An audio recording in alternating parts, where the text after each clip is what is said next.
Assalamualaikum warahmatullahi wabarakatuh. Saya Miftahul Jannah, NIM 20 30 11 10 83.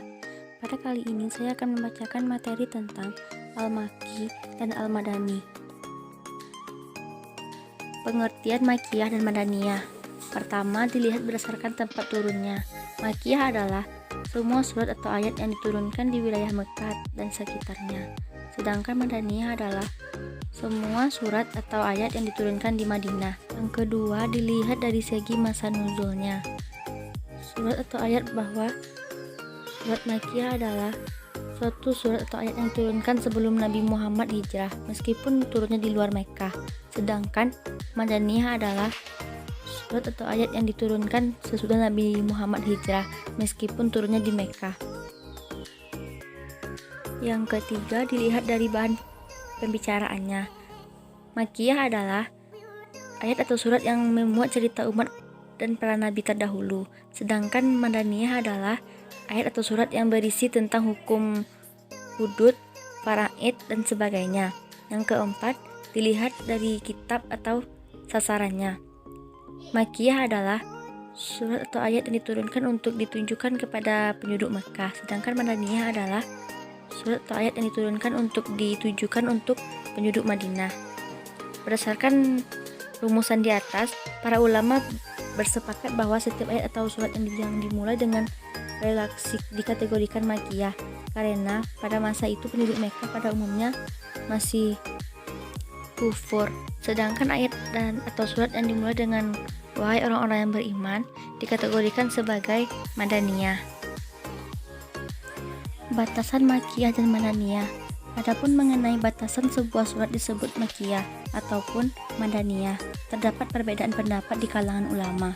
Perbedaan pendapat tersebut memunculkan 3 kelompok dengan masing-masing argumennya. Yang pertama, sebagian ulama berpendapat bahwa yang termasuk surah Makkiyah adalah surah yang turun di kota Mekkah dan sekitarnya. Sementara surat Madaniyah adalah surat yang diturunkan di kota Madinah. Yang kedua, sebagian ulama berpendapat bahwa surat Makkiyah dan Madaniyah ditemukan berdasarkan titik berat arah pembicaraan surat. Jika arah pembicaraannya ditujukan kepada penduduk Mekkah, maka disebut sebagai surat Makkiyah. Sedangkan surat Madaniyah lebih ditujukan untuk penduduk Madinah. Yang ketiga, sebagian ulama berpendapat bahwa surat Makkiyah adalah sebutan untuk surat-surat ayat Al-Quran yang turun sebelum peristiwa sejarahnya Rasulullah, tanpa peduli apakah surat dan ayat tersebut turun di Mekkah atau tempat lainnya.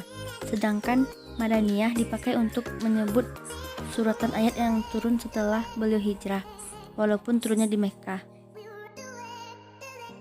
Cara menentukan Makkiyah dan Madaniyah. Sebenarnya tidak ada ayat Al-Quran atau hadis yang memerintahkan secara normatif untuk mengetahui kategorisasi Makkiyah dan Madaniyah suatu ayat. Kategorisasi tersebut dilakukan untuk memudahkan seseorang dalam mengetahui ayat-ayat yang turun dalam situasi tertentu, dan diasumsikan bahwa pengetahuan akan hal ini dapat membantu memahami pesan ayat-ayat tersebut.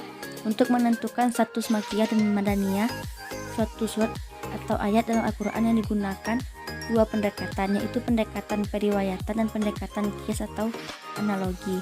Yang pertama, pendekatan periwayatan. Dengan pendekatan ini, Makkiyah dan Madaniyah ditentukan melalui otoritas sahabat dan tabi'in.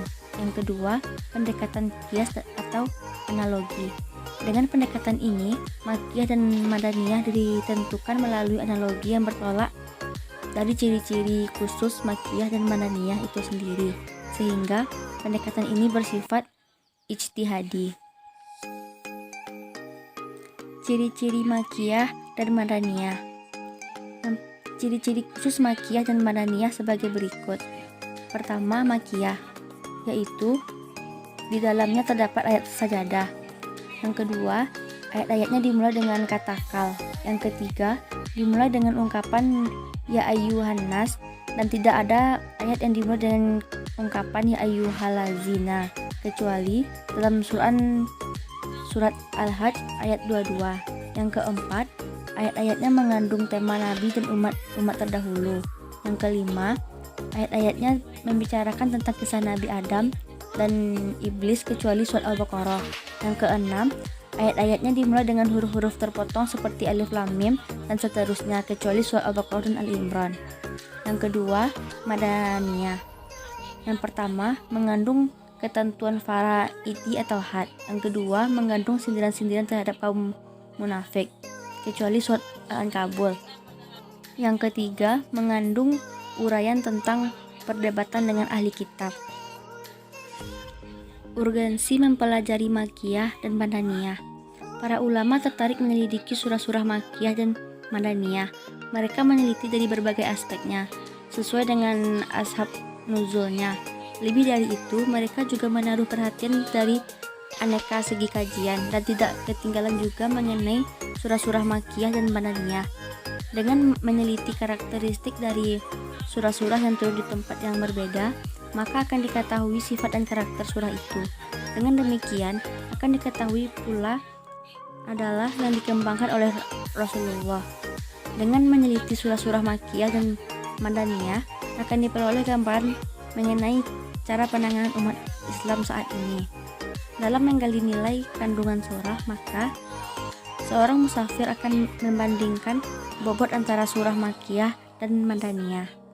Mengetahui ilmu ini berarti meneliti tentang urusan surah, ayat, tempat turun, waktu, tema-tema, dan hal-hal yang berkaitan dengan Al-Quran. Para ulama tafsir dituntut untuk mampu menyimpulkan hal-hal yang berkaitan dengan objek yang menjadi pembahasannya.